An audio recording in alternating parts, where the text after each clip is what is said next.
the women's sports bar and just enjoying the vibe? Just enjoying it, yeah. And it's closer to us because we live in Orange. So all the Sparks game, of course, all the way to LA, but Long Beach is much closer. Yeah, but this is great. We're really happy to be here. Yeah. And it's so exciting to see so many people at this very cool bar. Yeah. And restaurant, really, sports bar. So tell me, how are you guys enjoying women's basketball right now at this current moment? Oh my God, this year has been phenomenal. Yeah. With the WNBA. Yeah. It's like just been a game changer. Yeah. All the excitement around it. Yeah, yeah. So what has stuck out to you this season or just this year in general, either college or the WNBA, that was kind of memorable for you? Well, the WNBA, like for the Sparks to have such a bad season, we hope they get the #1 pick, because that hopefully will make a big difference for them.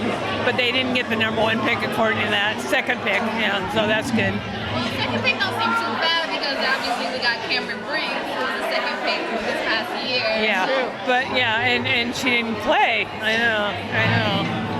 But So how long have you guys been a fan of women's basketball or just basketball in general?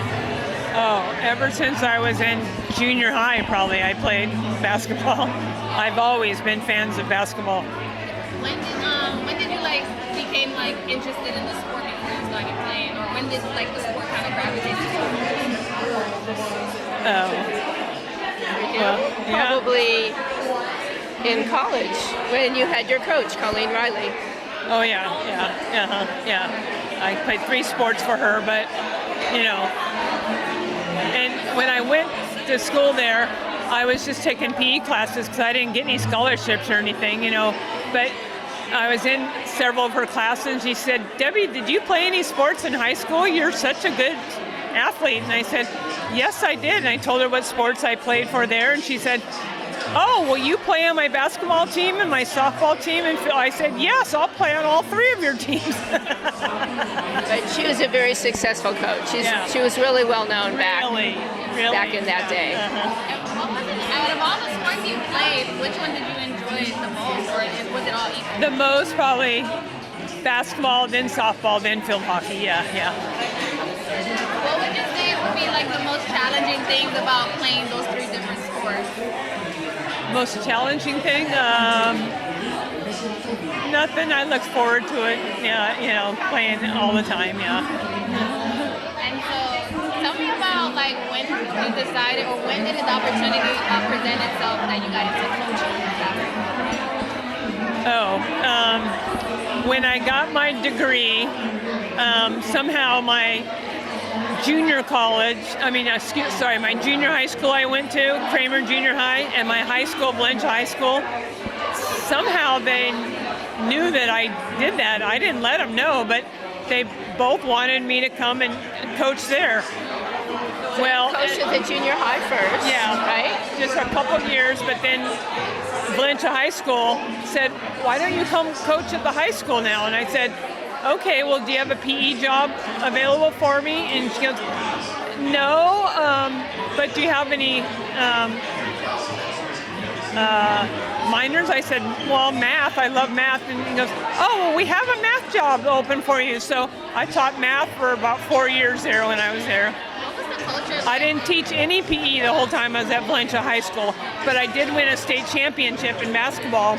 That's when UC Riverside called me and asked me if they said, "We just heard you won a state championship, Debbie. Would you be interested in coming to UC Riverside and coaching for us? Because we need a new women's coach here." I said, "UC Riverside? Well, that's a long ways away because I live in Orange." I never even heard of UC Riverside then. But anyways, I called my former coach at Fullerton College, and she said, "Debbie, go ahead and take that job, and I'll let you know when I retired." Of course, the whole time I was at UC Riverside, I was always recruiting her former players, and some of those are my former players at Valencia High School that I recommended go there. Anyways, and we did really well there too, and I ended up hiring one of my former players at Valencia that I sent to Fullerton and brought her at UC Riverside. When she retired, I said, "Steph, will you come be my assistant coach here?" She goes, "Okay." What years or time frame was this when you were at UC Riverside? at UC Riverside was, good question. Probably around 1990. Okay, my state championship was at 78. No, yeah, when you played. But When I played, 87 was at Valencia Yeah. High School. So maybe from 89 to 93, I think. 4 years while I was at UC Riverside. And then the other school you were with? And then after that, the whole time was at Fullerton College. Yeah. What was the culture of women's basketball at the time when you were coaching? A lot of fundraising. Yeah. A lot of fundraising. Not a lot of things were funded. And I ran a golf tournament every year to help raise money too. Every year I conducted a golf tournament. I didn't get to play golf, but you know. What was the support like coming to those tournaments? Did you guys received a lot of turnout? Yes, it was a lot of work. Yeah, it was a lot of work for me, but and it was enough to get sufficient funding for the program. Yeah, right. But that's changed a lot, obviously, no. in the time since you've been there. I know. So if you were coaching, the times you were playing, there was no WNBA. No. What was it like at that time when you guys were done playing college? What was next for you guys? If there was no professional league, or did you guys did other players go play overseas? Not that we ever heard. I don't know. Not that we knew of. No. No. I mean, once the WNBA started in '97, I think. Yeah. We bought tickets that first year, and bought our season tickets. The whole time. It was very exciting, Yeah. and trying to see if it was going to make it or not. And phenomenally, it has made it. We've kept our season tickets every year with the Sparks since We had the same 1997. seats every year. Since 1997? Right. Yeah. Well, they moved from the Forum, the Forum for several years, and then we got our first pick when they moved to Staples Center. We got to pick our seats. We've had those same seats since they moved to Staples. What can you guys tell me? What were the early days like, just going to the WNBA games or sports day? It was really good. Remember, we had our goddaughter Jordan. We got a special teaching thing, coaching thing for her and our goddaughter, who was, how old was she? We bid on it at a charity event to have a one-on-one practice session with Candace Parker. Yeah. So really fun. Really fun, yeah. And so throughout the years, you guys have been going to a sports day. I know there was a period, probably 10 years ago, where the attendance of people just coming to the games was very low. Well, even when I was coaching at Fullerton College, almost every year I brought my team there during the summer too. Yeah. Well, how important do you think that was for the players? They loved it. They were so appreciative of it. Yeah. And how would you guys say within the last 5 years have women's basketball been like for you guys seeing it here in LA? it's grown phenomenally. Yeah. We used to, we did go to the Final Four, the NC2A Final Four for many, many years, like probably for 10, 12 It's been in Las Vegas a lot, where the Aces play. Yeah. Oh, not the Final Four. The Yeah. Pac-12, the Pac-12 Yeah. tournament. Yeah. Right. Yeah, but I mean, The Final Four in a long time. Yeah. How would you guys compare those Final Fours you were going to the ones we've seen in the last 2 years? How would you explain how the support or the fandom around? yeah. Oh, I don't know. I think it's been explosive growth, but the Final Fours have always been, amazing.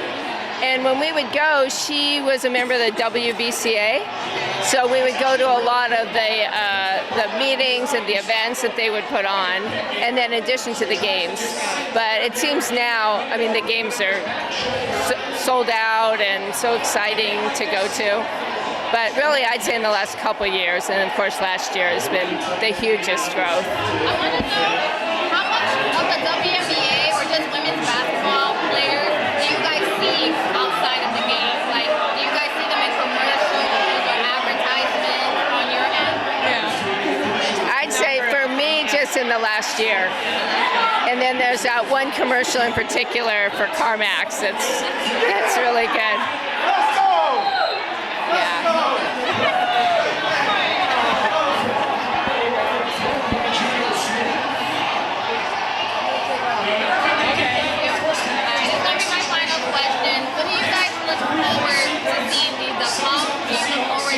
WNBA after this season? Well, hopefully the Sparks have a much better season. I think it's going to continue to grow because now it has a focus, and it does seem like the players are just getting better and better. I mean, maybe it's more coverage on them. There's been some fantastic coaches, and then a lot of focus on the coaching, although this year with all the movement, that's been interesting. But I think it's at a good point where it's going to continue to grow like this. And I want to ask one more. Was there ever a time that it was a challenge to watch any women's game or a women's basketball game over the years before this year? A challenge like finding it on TV? Yeah, like were you guys able to watch it on TV or was it a challenge at that time? Yes, it was really hard to find until this last year. During the pandemic, when it was on the season pass, we probably watched more games on that season pass during the pandemic when we couldn't go to games live, and we watched way more games than just the Sparks. Because the Sparks gave us a complimentary subscription to the season pass, so we watched a ton of games. So that was helpful. And then being able to watch on the season pass this year has been very helpful also. But so much more coverage on the main TV channels, ESPN and ABC. Okay. Yeah.